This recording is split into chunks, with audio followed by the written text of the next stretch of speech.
More truth than you can handle. Boy, it's a day of glory. I'm waking up on a Sunday morning excited. How about to get my NFL on? Now, I think I might have to tune into the NFL today to see how many Negroes is kneeling. I got to see this with my own eyes. Not catch the highlights on ESPN or something, even though I haven't been watching none of this buffoonery. One thing that we have to understand, and what we really must be very clear about when dealing with white supremacy as a black man and black woman in America. Jay-Z had a powerful song on his new album, and it was called Still an N. I don't really like using the word because we don't need to be using the word, first of all. But the content of the song was so powerful and so real, and it depicts on so many different things. But in the reality, as he was saying, still an N, this is what we call the reality of that song. Because regardless of your tax bracket, the skin you share with your kinfolk that is getting oppressed makes you still an N. And Donald Trump, a.k.a. Pussy Grabber, Mr. 45, he proved that once again by speaking another hate speech, but undertone, of course. And the funny part about it is, like, he's in Alabama making his speech. Like, well, of course, Alabama, right? And he's talking about these sons of bitches, these players that kneel, that they should get fired. And so, first of all, let's talk about the context of what he probably really wanted to say. He probably wanted to say these monkeys, these little N's, should be fired. He probably wanted to say that. He had to switch up the tone and say sons of bitches. But he did want to say that those key words. Don't get it twisted.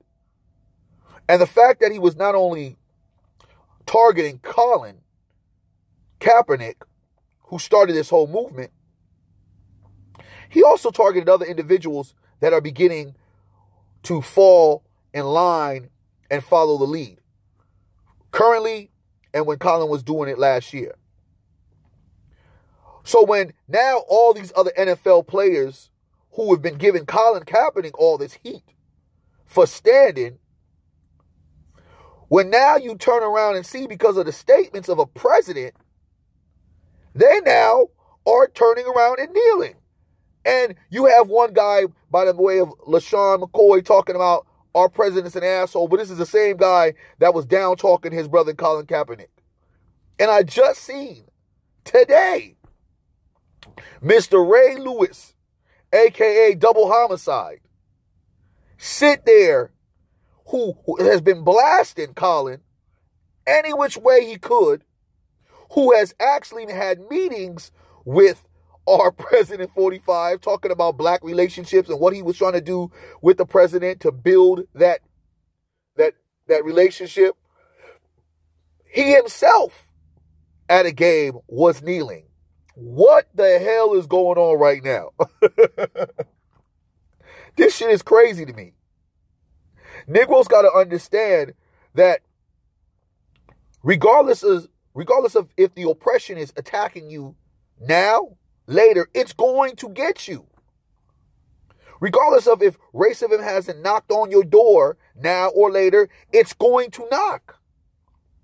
So this shit is all hilarious to me. Now you got these white owners. Check this out. You got these white owners denouncing this speech. I'm going to call it what it is. This hate speech of Donald Trump. But these same owners haven't even allowed Colin Kaepernick to get a job. So I say to the white NFL owners, do this.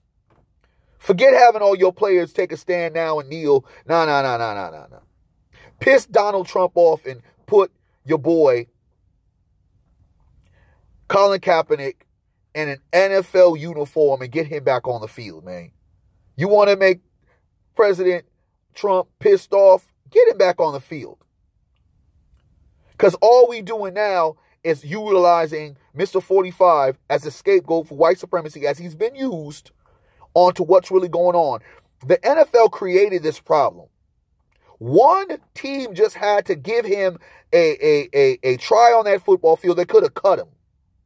One team could have put him on the roster and kept him on the shelf, and you wouldn't have any of this. But now, once you get a guy like 45 talking crazy, you got other NFL players looking crazy, and folks like myself, who was always on the right side, understanding that Colin Kaepernick, let me repeat this, Colin Kaepernick has never stood up against the flag. He stood up against injustice. This is what we fail to follow. He did not stand up against the people that are defending this flag. He's standing up and bringing awareness to the injustice against black people in America, focusing on police brutality. So let's look at the action, not the reaction. We constantly want to put this flag. That flag is a material item. What is this thing? No one's disrespecting it. But even if we know the roots of sensitivity when it comes to white folks, because they're so patriotic, and how this will open up a can of worms as it has, we know the pulse of what America's going to do. And this is exactly what those of us who saw this coming understood what would be. You disrespect this symbolic flag, this symbol of freedom and equality and justice, that you will have every single white supremacist start coming out to defending it. And now here's where we have the backlash of it all. And now you got 45 speaking out loud, speaking hate again. And now you got these NFL players that was talking down about Colin Kaepernick. Now you got them saying, oh shit, Masters flip. And then you got the Masters running the asylum of one of the white supremacist camps, the NFL. One of the big flagships are saying, we're finna have mutiny if we don't get in front of this. And of course, Donald Trump, 45, the scapegoat of white supremacy, will put and throw him under the bus, because it's always bigger than one individual. Understand that. But let's not be fooled. As the president is talking about we should boycott the NFL, he's saying as a collective, the NFL should be boycotted. Black folks, a lot of black folks are already doing that. So the boycotting of the NFL, the copyrights are for black folks. Come on, President. We might have to send you a cease and desist on that. But the bigger point to this all is it doesn't matter who and what you believe you are as a Negro in America. Eventually, racism, white supremacy, eventually these acts of hate is going to come knocking at your door. So it's best for you to stand with those who are standing against oppression, inequality, injustice.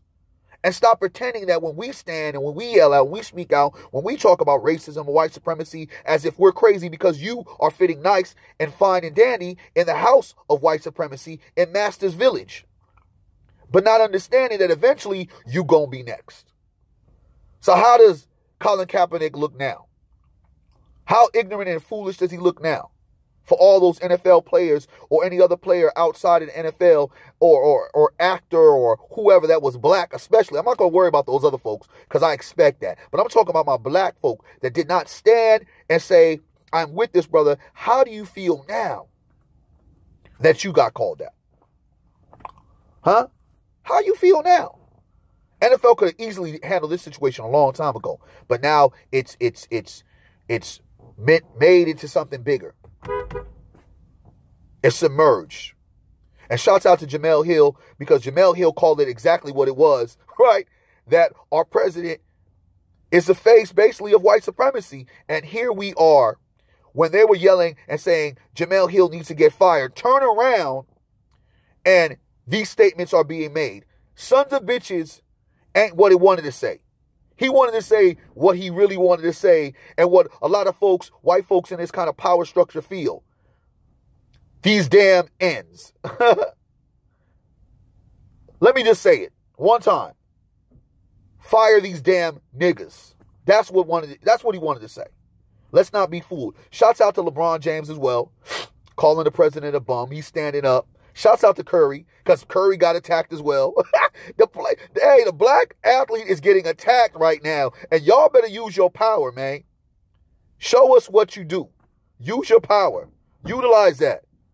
Because at the end of the day, the only way white supremacy stops is when we take back power and we show power.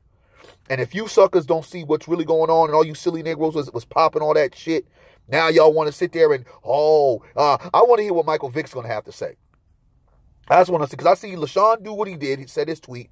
Ray Lewis is kneeling. What you going to say, Michael Vick? All you Negroes had something good to say about Colin Kaepernick. Now what are y'all going to say? Now, there might be one of the biggest protests in sports history with all these players kneeling today. Shouts out to everyone that stands up for the real and continue to stand in truth and say something. And believe me, white supremacy is coming to an end. I don't know when, but it's falling. We just got to keep on putting the pressure. And you Negroes need to start utilizing your power with that money and start helping build back some of these communities. Stop playing. More truth than you can handle.